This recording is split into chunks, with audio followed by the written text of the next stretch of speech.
Ravan'izandary ny tambazotra mpanamboatra basy vita gasy teto amin'ny Fokotany Mahabibo lalam-pirenena faha-efatra commune Nakazomborona ny aliny 7 septambra ifony roapolo tamin'ny 10 ora maraina.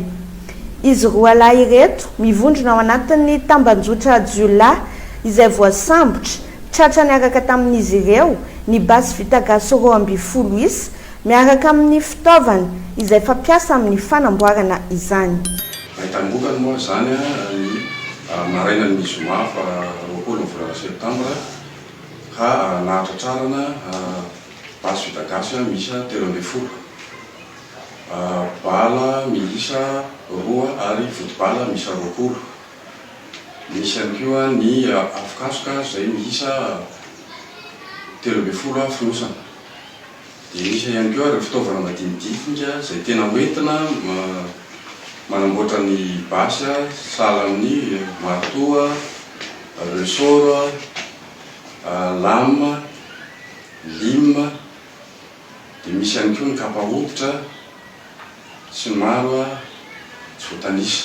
Ho an'ny teto amin'ny commune Manaratsandro kosa dia avitra soama tsara ilay zazavavy 13 taona nisy nakankeriny nanaovana takalonena raha tsy ahivina dia ny 7 volana septambra no nanomboka lasan'ireto tsy mataho-tody ity vehivavy ity ka avitra soama tsara ny 12 septambra.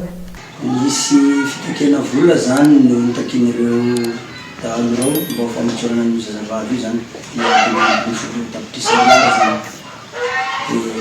Dia ny fiaraha-miasa maro tamin'ny fokon'olona dia azo zany zazavavy io tamin'ny 9 septambra maraina tany amin'ny toerana antsoina hoe Mahamanga.